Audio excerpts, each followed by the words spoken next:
علیہ وسلم عیدگاہ کے لیے پیدل تشریف لے جاتے اور آتے اور جاتے ہوئے راستہ بدلتے تھے. آتے ہوئے راستہ اور جاتے ہوئے راستہ اور ذرا پھر کے آتے تھے. اس کے حوالے سے شارحین فرماتے ہیں اس کی دو وجہیں تھیں.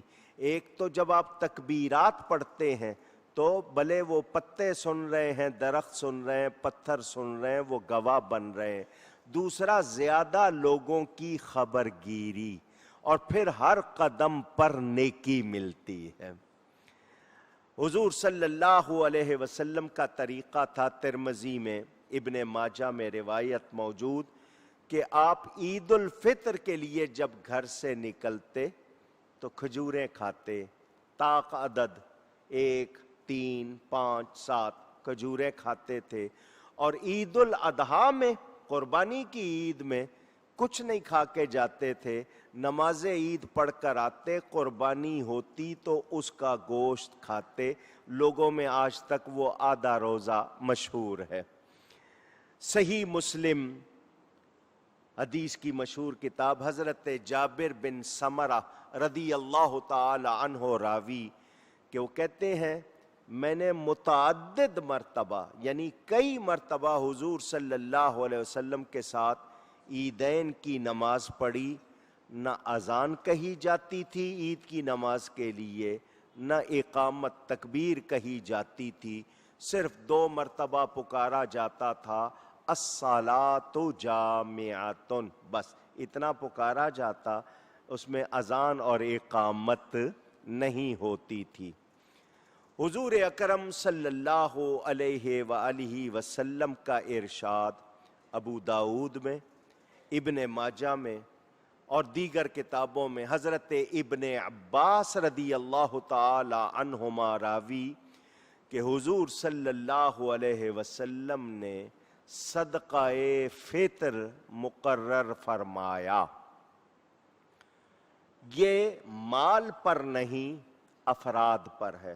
زکوٰۃ مال پر دی جاتی ہے، فطرہ افراد پر دیا جاتا ہے. ہر وہ شخص جس پر زکوٰۃ دینا لازم ہے، واجب ہے، ضروری ہے، اس پر صدقہ فطر ادا کرنا بھی ضروری. وہ اپنی طرف سے بھی، اگر اس کے زیر کفالت بچے ہیں، بھلے دودھ پیتا بچہ بھی ہو، اس کی طرف سے بھی اس نے دینا ہے. اس کے 2 فائدے بتائے کہ اگر روزے کی حالت میں کوئی لغو، برا کلام منہ سے نکل گیا تو وہ اس کی طہارت ہو جائے گی، اور غرباء اور مساکین کو یہ مل جائے گا تو وہ بھی عید کی خوشیوں میں شامل ہو جائیں گے. اور صدقہ ادا کرنا بری موت سے بچاتا ہے. کس سے بچاتا ہے؟ بری موت سے بچاتا ہے. تو یہ صدقہ فطر جو لوگ رمضان میں آخری دنوں میں ادا کر چکے تو ٹھیک، ورنہ عید کی نماز سے قبل ادا کر دیں. اگر وہ ادا نہیں کریں گے تو ان کے روزے اللہ کی بارگاہ میں قبول ہونا تو دور کی بات، پیش بھی نہیں ہوں گے. زمین و آسمان کے درمیان لٹکے رہیں گے. دیکھیں اسلام یہی چاہتا ہے کہ اگر کچھ لوگ خوشیاں منا رہے ہیں تو وہ جو کمزور ہیں ان کو پیچھے نہ چھوڑا جائے، ان کو بھی ساتھ ملایا جائے تاکہ ان کو بھی خوشیاں میسر آئیں. کوئی یتیم ہے، کوئی نادار ہے، مسکین ہے، قیدی ہے، تو ان کی مدد کی جائے تاکہ وہ بھی خوشیوں میں شامل ہو جائیں. یہ صدقہ فطر افراد پر میں نے آپ کو بتایا. کس شکل میں دیا جاتا ہے؟ یا تو غلہ، اس زمانے میں نوٹ وغیرہ تو تھے نہیں، درہم و دینار ہوتے تھے یا غلہ ہوتا تھا. تو آج لوگ پیسے دیتے ہیں. آٹے کے حساب سے دینا ہے تو نصف سا، جو تقریباً 2 کلو 50 گرام بنتا ہے، یہ عام آدمی نے دینا ہے. وہ عام آدمی کہ وہ صاحب نصاب تو ہے مگر اس کا کھانا بالکل سادہ سا، تندور سے روٹی لے لی، کہیں بھی ڈھابے سے کسی جگہ سے کھا لیا، وہ عام آدمی۔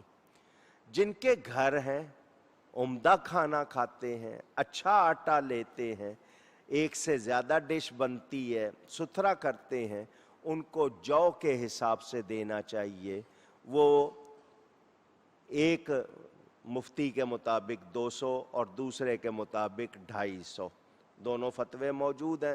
اپنا اپنا کسی نے بھاؤ معلوم کیا، ہو سکتا ہے کسی نے گاؤں میں معلوم کیا ہو، کسی نے شہر میں، تو 250 روپیہ ایک آدمی کی طرف سے وہ دے گا۔ اور وہ لوگ جن کے پاس ماشاءاللہ اللہ کی طرف سے کشادگی ہے، وہ عمدہ کھانے کھاتے ہیں، ان کے برتن بھی عمدہ ہیں، ایک سے زیادہ کئی ڈشیں بنتی ہیں، ان کو اللہ کی عطا سے خوش ہو کر زیادہ دینا چاہیے۔ وہ کشمش کا حساب ہے، کھجور کا حساب ہے، منقع کا حساب ہے، وہ تقریباً 1600 روپے بنتا ہے، کھجور والا تقریباً 500 روپے بنتا ہے۔ تو جو اچھے ہیں وہ اس تعداد سے دیں، اور جو اس میں بھی زیادہ کرے اس کے لیے ثواب بھی زیادہ ہے۔ تو یہ آپ نے مسئلہ سنا۔ جن پر جمعہ پڑھنا واجب ہے ان سب پر عید پڑھنا بھی واجب ہے۔ اور یہ ایک بات مسئلہ سن لیں، کوئی شخص بیمار ہے، روزہ نہیں رکھ سکا بیماری کی وجہ سے، یا خاتون ہے لیکن صاحب نصاب ہے، تو روزہ نہیں بھی رکھا تب بھی صدقہ فطر ادا کرنا ہے۔ یہ یاد رکھیں کہ یہ نہیں ہے کہ روزے نہیں رکھے تو میں فطرانہ بھی کیوں دوں، یہ شرط اس کے لیے نہیں ہے۔ ہر بڑے چھوٹے غلام آزاد پر حضور صلی اللہ علیہ وسلم نے صدقہ فطر مقرر فرمایا۔ یہ عید الفطر سے پہلے ادا کرنا بہتر، اگر دیر ہو گئی تو زیادہ دیر نہ کرے، عید کی نماز پڑھتے ہی ادا کر دے، اسی دن ادا کر دے۔ دیر کرے گا، جان بوجھ کر زیادہ دیر کرے گا تو اپنا نقصان کرے گا، ایک اس کا گناہ رہے گا، دوسرا روزے ضائع کرے گا۔ میرے دوستوں اور بزرگوں، یہ فطرانے کے حوالے سے بھی آپ نے سنا، عید کے حوالے سے 2-3 احادیث آپ کو سنانی ہے، مگر اس سے پہلے 2-3 دکھڑے، 2-3 باتیں کڑوی بھی کرنی ہیں۔ کیوں مجبور ہوں؟ مسلمان اس وقت دنیا میں پس رہے ہیں۔ کچھ مسلمان ملکوں نے اعلان کر دیا تھا، 39 ملک، کہ ان کا ایک اتحاد بنے گا، ان کی ایک مشترکہ فوج بنے گی، جو ان کے تحفظ کے لیے تمام مسلمان ملکوں سے یہ مشورہ کر کے ایک اتحاد ترتیب دیا گیا۔ آپ کے ملک کے فوجی سربراہ جو پہلے تھے ان کو بھی اس میں شامل کیا گیا، آپ کو خبریں معلوم ہوں گی۔ ابھی اس اتحاد نے کوئی کارروائی نہیں کی، صرف ایک اجلاس کیا اور اپنے آپ میں پروگرام بنایا۔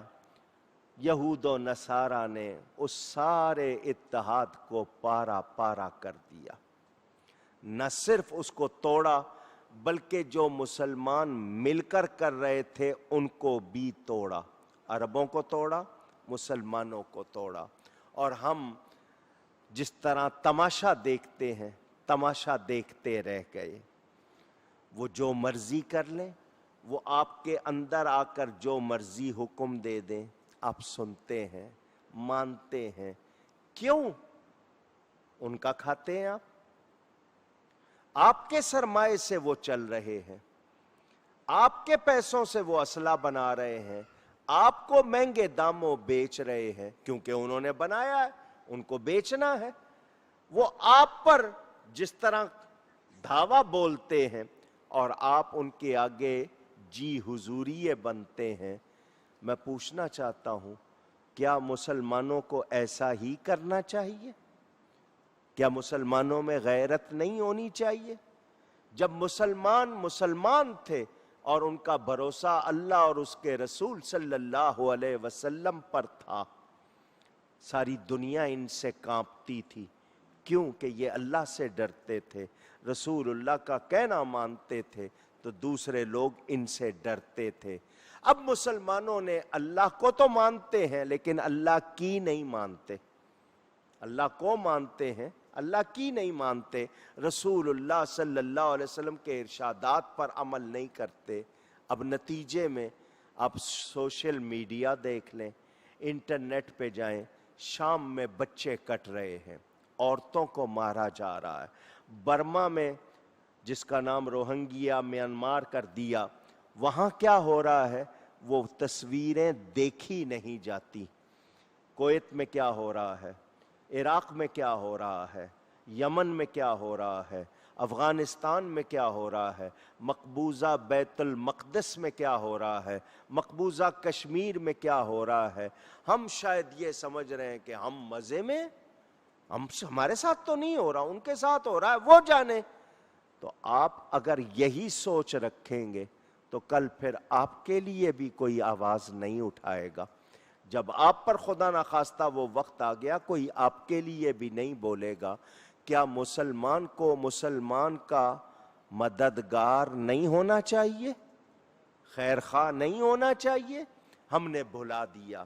ہم عید کے لیے رمضان کی ساری تربیت چھوڑ کے ہم ہلا گلا بھی کر لیں گے، پارٹیاں بھی کر لیں گے، شاہانہ لباس بھی پہن لیں گے، عمدہ غذائیں بھی کھا لیں گے، مگر ان کی چیخیں ہمارے دماغوں میں نہیں گونجیں گی، ان کی بھوک ہمارے ذہنوں میں نہیں آئے گی۔ کیا یہ مسلمانی رہے گی؟ اسی طرح رہے گی؟ یہ مجھے اور آپ کو سوچنا ہوگا۔ حدیث شریف بتاتی ہے مسلمان سارے مل کر ایک جسم کی طرح ہیں، کسی ایک حصے میں درد ہو پورا جسم درد محسوس کرتا ہے، لیکن آج ایسا نہیں ہے۔ بے حسی کا کسی زمانے میں تناسب گنا جاتا تھا کہ 5% ہے، 10% ہے۔ اب بے حسی اتنی ہو گئی ہے کہ لوگ تناسب کو بھول گئے ہیں۔ اب ہم اپنی برادری، قوم، اس سے بھی شاید آگے، پہلے یہ ہوتا تھا یہ پنجابی ہے چلو بھئی اپنا ہے، میمن ہے اپنا ہے، پٹھان ہے اپنا ہے، بلوچی ہے اپنا، اب یہ بھی نہیں رہا۔ جب مسلمانی کا خیال نہیں رہا تو اور کس کا خیال رہے گا؟ تو ہم اگر اس طرح رہے تو آپ کیا سمجھتے ہیں ہماری پکڑ نہیں ہوگی؟ پھر سونامی، زلزلے، آفتیں، آپ کیا سمجھتے ہیں ہماری پکڑ نہیں ہو سکتی؟ مجھے اور آپ کو سوچنا ہوگا۔ ایک طرف تو یہ عالم ہے، دوسری طرف ہم اپنے ایمان کے معاملے میں غیرت مند نہیں ہیں۔ ہمارے ملک میں ہمارے ایمان کے خلاف باتیں ہو جائیں، ہمارے صدر صاحب کہہ دیں کہ سود کی گنجائش نکالو، ہماری آواز نہیں اٹھتی ہے، ہم شور نہیں مچاتے۔ کوئی اٹھ کے کہتا ہے کہ روزہ رکھو یا نہ رکھو مرضی ہے، زبردستی نہیں کی جا سکتی۔ تو رمضان کا تقدس کس نے سکھایا؟ رمضان کے مہینے میں کس طرح رہنا چاہیے؟ اگر روزہ نہیں بھی رکھا تو کس طرح رہنا چاہیے؟ آج کھلے عام کھایا پیا گیا، کھلے عام سب کچھ ہوا، تو ہم شاید یہ سمجھتے ہیں نہیں مولوی تو سختی کرتے ہیں، اسلام میں کوئی سختی نہیں۔ تو پھر جب پکڑ ہوگی اس وقت پھر باتیں یاد آئیں گی، لیکن وقت گزر چکا ہوگا، پھر کوئی بچانے والا نہیں۔ اور آپ کے ہاں بھی کہاوت ہے پرہیز علاج سے اونچی گئی ہے، آپ خود کہتے ہیں۔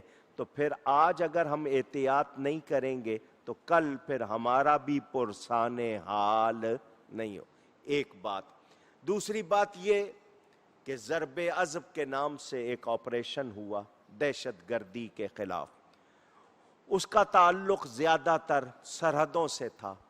پھر رد الفساد کے نام سے ایک دوسرا آپریشن شروع کیا گیا جو ہر گلی محلے ہر گھر تک جس کا دائرہ بڑھانے کی باتیں کی گئیں، مگر دہشت گرد آج بھی اتنے طاقتور ہیں کہ وہ خود ان لوگوں کو آ کے نشانہ بنا لیتے ہیں جنہوں نے مقابلہ کرنا ہے، اور سرے عام بناتے ہیں۔ اور ہمارے ہاں ایک جملہ مشہور کہ نامعلوم افراد آئے اور یہ کر کے چلے گئے۔ یہ کیوں ایسا ہو رہا ہے اس کی وجہ سن لیجئے. اس کی وجہ میں اور آپ ہیں, کیونکہ ہمیں اپنی حفاظت سے دلچسپی, ہمیں نہیں خبر کہ آدمی پڑوس میں کون رہ رہا ہے, ہمارے محلے میں کون نیا آدمی آیا ہے, کون زیادہ گزرتا ہے, کس کی حرکتیں کیسی ہیں, ہم دیکھنا ہی نہیں چاہتے, ٹائم ہی نہیں ہے, دلچسپی ہی نہیں ہے. تو پھر جب آپ اپنی حفاظت سے خود غافل ہوں گے, ارے نہیں بھئی کون ان چکروں میں پڑے, میں نے مخبری کی تو مجھے مروا دیا جائے گا, تو پھر آپ وہ موت پسند کر رہے ہیں جو وہ کر رہے ہیں. آپ وہ موت نہیں پسند کر رہے جو آپ کو عزت اور تحفظ دے گی. تو یہ جو ہماری سوچ ہو گئی ہے, اس سوچ کی وجہ سے اب ہمارے درمیان آ کے غلط لوگ بیٹھ جاتے ہیں اور ہم پہچانتے, توجہ کرتے نہیں. تو سب افراد کو یہ بھی ذمہ داری ہے کہ آپ نے خود اپنی بھی حفاظت کرنی ہے, اپنے ماحول کی بھی حفاظت. آواز آئے؟ اب جب دلچسپی نہیں ہے تو پھر کیا آواز نکلے گی, شوق ہی نہیں ہے. آپ اس چیز کو بہت ہلکا لے رہے ہیں. میرا کام آپ کو جگانا ہے. میں آپ کے اس رویے سے مایوس نہیں ہوں گا, میں بولتا رہوں گا.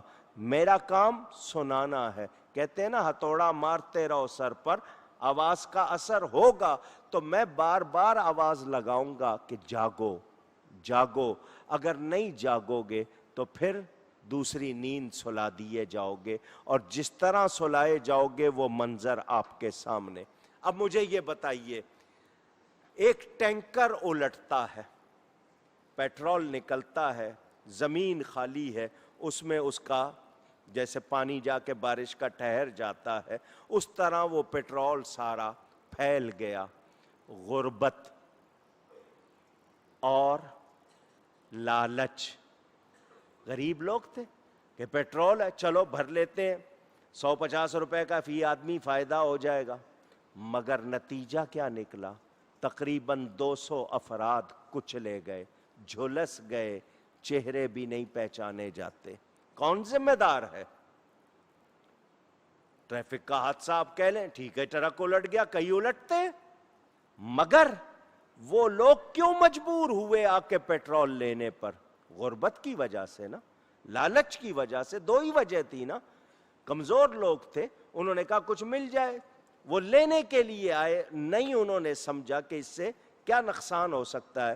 کسی نے سگریٹ پھینک دی, ٹیلی فون کی آپ کی کوئی ایسی کیفیت ہوتی ہے, ریڈیشن, اس کی وجہ سے اگنیشن ہو جاتی ہے, آگ لگ جاتی ہے, اور آگ لگ گئی, اور ایسی لگی کہ ابھی تک 160 سے زیادہ افراد جھلس گئے.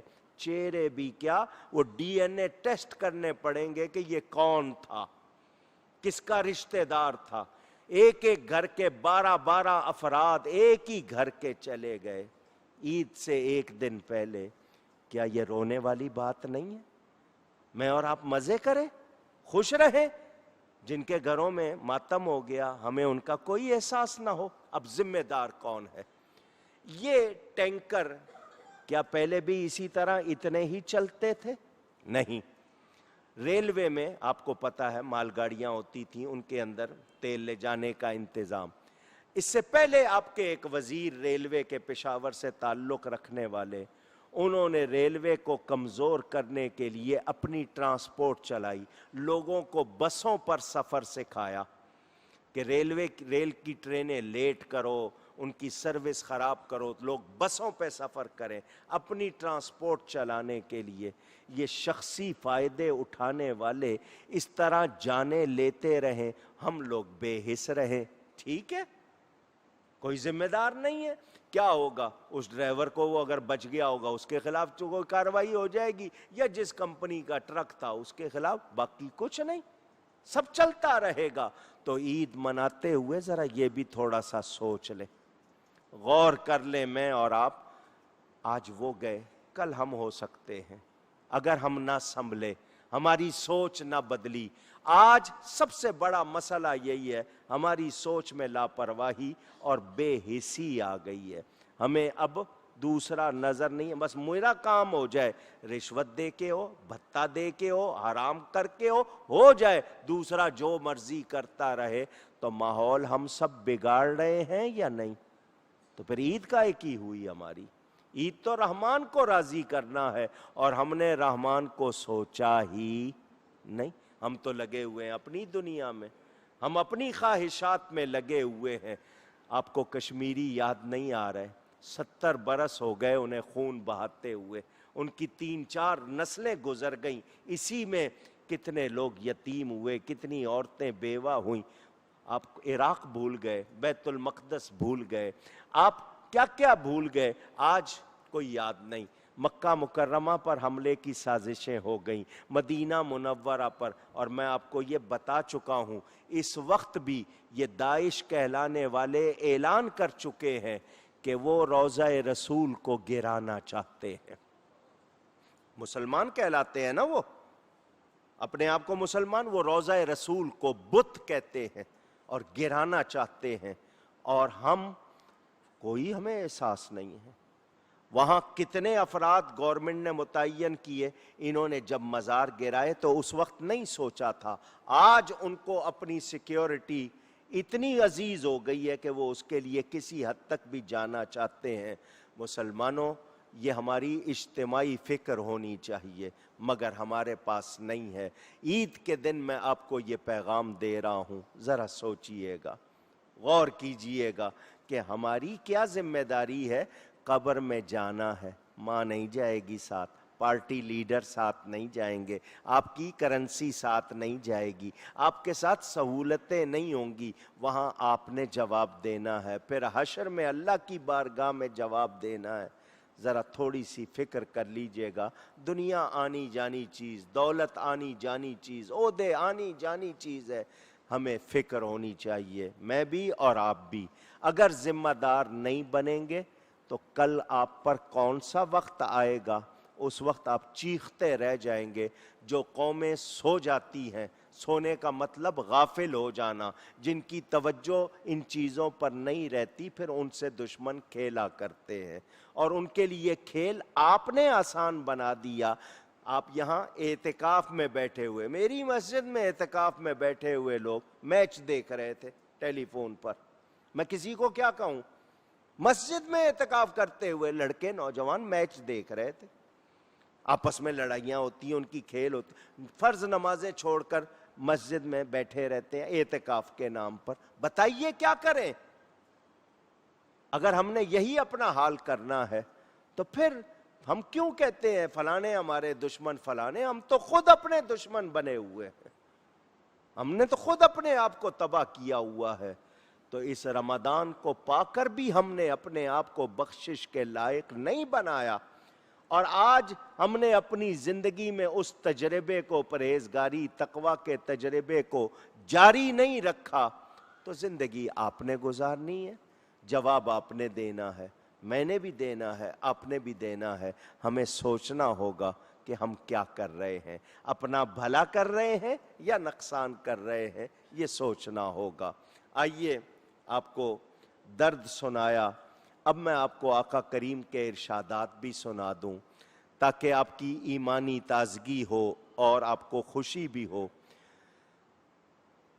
حضور اکرم صلی اللہ علیہ وآلہ وسلم کے ارشادات. روزہ دار رمضان کے روزے پورے کر کے جب عید کی نماز کے لیے اجتماع میں آتے ہیں, اللہ تعالی فرشتوں سے فرماتا ہے, یا ملائکتی, اے میرے فرشتوں, ما جزاء الاجیر, اس مزدور کو کیا بدلہ دیا جائے جس نے کام پورا کیا, محنت پوری کی ہے. فرشتے عرض کرتے ہیں, یا اللہ کریم, اس کو پوری مزدوری دی جائے. کیا دی جائے؟ پوری. اللہ تعالی فرماتا ہے, مجھے میری عزت و جلال کی قسم,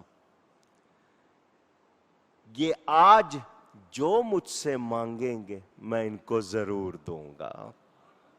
جنہوں نے رمضان کے روزے رکھے، آج عید پڑھنے جمع ہوئے ہیں، یہ آئے ہیں، میں ان کو جو سوال کریں گے ضرور عطا کروں گا۔ فَيَقُولُ يَا عِبَادِي لِي صُمْتُمْ وَلِي صَلَّيْتُمْ انصرفوا مغفوراً، اعلان ہوتا ہے اے میرے بندو، تم نے میرے لیے روزے رکھے، میرے لیے نماز پڑھی، اب تم پھیل جاؤ، جب تم عیدگاہوں سے جاؤ گے تو اس حال میں کہ تم بخشے ہوئے ہوگے۔ تم اپنے رب سے جو بھی مانگو گے جائز حاجت وہ ضرور پوری کرے گا، جو سوال کرو گے وہ سنا جائے گا، تمہارے گناہ بخش دیے جائیں گے اور تمہیں بخشا ہوا بھیجا جائے گا۔ روایتوں میں ہے فرشتے عید کی صبح فجر کے بعد گلیوں میں، گلیوں کے کناروں پر، کوچوں میں ندا کرتے ہیں، یا امت محمد صلی اللہ علیہ وسلم اخرجوا الی رب کریم یعطی الجزیل ویغفر الذنوب العظیم، اے نبی کریم صلی اللہ علیہ وسلم کی امت، نکلو اپنے گھروں سے اپنے رب کی طرف، وہ تمہیں جزا عطا کرے گا اور تمہارے گناہوں کو بخش دے گا۔ اب ایک سوال پھر میں آپ سے کرنا چاہتا ہوں، میرے وہ بھائی، میرے وہ دوست، میرے وہ بزرگ جو عید کی نماز بڑے شوق سے پڑھنے آئے ہیں، کیا میں ان سے پوچھوں کہ فجر پڑھی؟ فجر کی نماز تو فرض ہے، عید کی نماز تو واجب ہے، کیا فجر پڑھی؟ یا پورا مہینہ رمضان کا گزارتے ہی آپ فرض بھی بھول گئے؟ اگر ہم نے صبح کی پہلی نماز فجر ادا کر لی تو گویا ہم نے شیطان کو شکست دے دی، اب پورا دن ہم شیطان سے لڑ سکتے ہیں، اور نہیں پڑھی تو شیطان سارا دن ہم سے لڑے گا۔ سوچیں، مجھے اور آپ کو عید ملی ہے تو عید کس کی ہے؟ عید اس کی ہے جس سے رحمان راضی ہو جائے۔ میں آپ کے سامنے رکھوں، ہر قوم میں عید ہے، قرآن میں بھی عیدوں کا ذکر ہے، مسلمانوں کی عید کا فرق اور ذرا دوسروں کا دیکھیے۔ حضرت ابراہیم علیہ السلام کی قوم تھی، کس طرح عید مناتی تھی کہ وہ عید کے دن کھانے وانے پکا کر بستیوں سے باہر چلے جاتے تھے، ناچ گانا کرتے تھے، پیتے پلاتے تھے، جو ان کی خرمستیاں کرنی اور پھر رات کو واپس آ جانا۔ اسی دن حضرت ابراہیم علیہ السلام نے بت خانے میں جا کے بتوں کو توڑا تھا۔ حضرت موسیٰ علیہ السلام کی عید قال موعدکم یوم الزینہ قرآن میں ہے، اسی دن حضرت موسیٰ علیہ السلام کا جادوگروں سے مقابلہ، اسی طرح جمع ہوتے تھے لوگ، غل غپاڑا، ہلا گلا، پینا پلانا، ناچنا گانا، یہ ان کا ہوتا تھا۔ ہندوؤں میں دیکھ لیں، ان کی ہولی دیکھ لیں، دیوالی دیکھ لیں، وہ کیا کرتے ہیں؟ رنگ پھینکتے ہیں ایک دوسرے کے، کپڑے خراب کرتے ہیں، ناراض کرتے ہیں، جو بھی ان کا حال ہوتا ہے وہ آپ دیکھتے ہیں۔